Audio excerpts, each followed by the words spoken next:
กินมิมมาเด้อ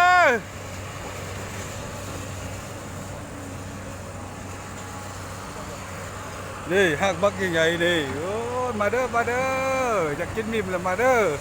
กินมินเด้อมากินมินเด้อมีต้นมินเด้อสองเป็นคนมีมินเด้อมาเด้อ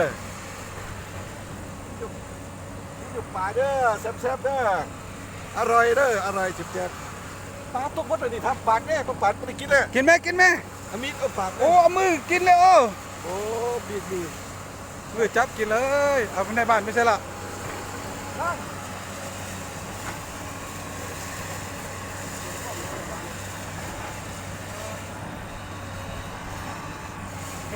เฮ็ดอยู่ไฮอยู่สวนคือเก่ามักใหญ่อุดมสมบูรณ์เด้ออันนี้เป็นป่ามักเพชรเด้อนี่เด้อเห็นบ่มักเพชรเห็นบ่มักเพชรโอ้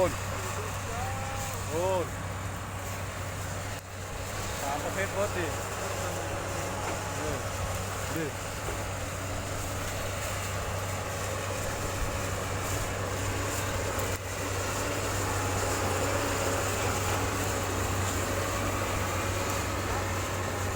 กินแล้วนะ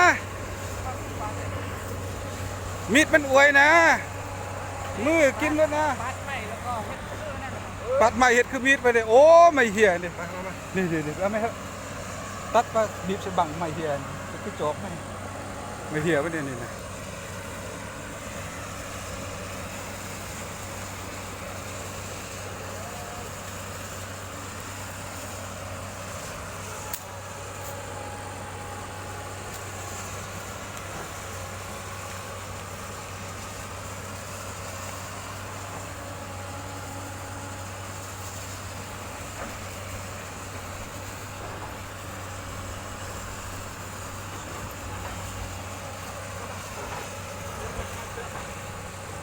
กับลาบมืออื่นเห็นลาบงัวกินเพชรมักใหญ่ธรรมศาสตร์อยู่ไฮอยู่สวน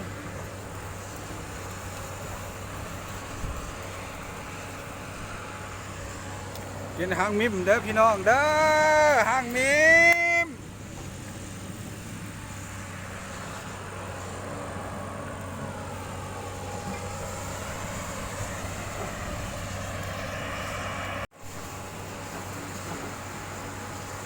วิศการนี่ชอกยังวิศการบาทนี่มากินเพิ่งนี่แม่มากินนี่แม่นำเพิ่งเด้อเพิ่งสดๆจากธรรมชาตินี่มักเพชรแม่มันของธรรมดาวะนี่ปลอดสารเคมีบ่มีปุ๋ยบ่มีหยังดองอ่ะมืออื่นจะมาเรานะกำลังแปลงน้องปลาอันนี้จะเห็ดน้องปลาแปลงละกำลังแปลงคู่น้องเห็ดน้องปลา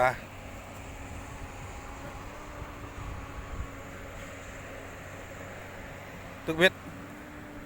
อัปกังนี่ตึกเบ็ดอัปกังนี่ตึกเบ็ดกันเด้อโอ้บ่ได้จะน้อยเอาปลากังแต่ว่าได้ลายแล้วปลากังเขาได้ลายแล้วนี่โอ้ได้ลายปลาดี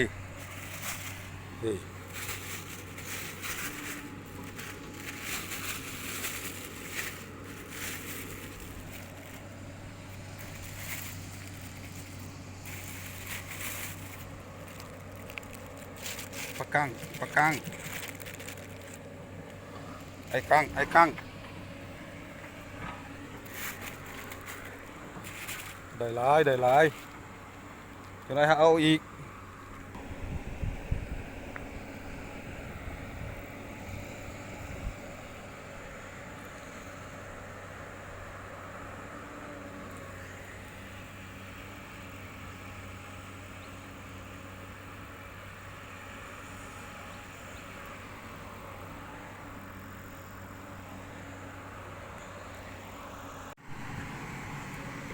ปัจจุบันนี่จกเห็ดน้องปลากำลังแปลงน้องปลาแปลงคู่น้อง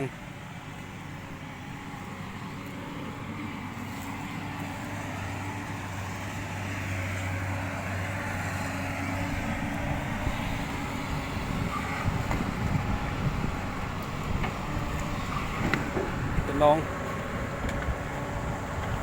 ปลา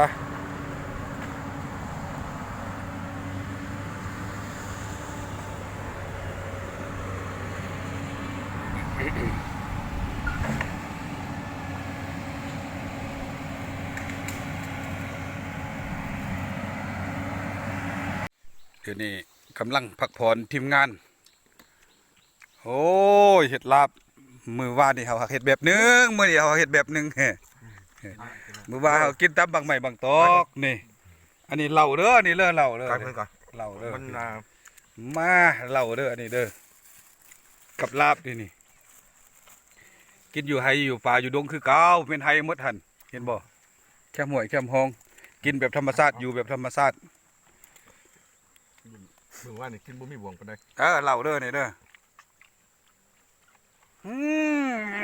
ม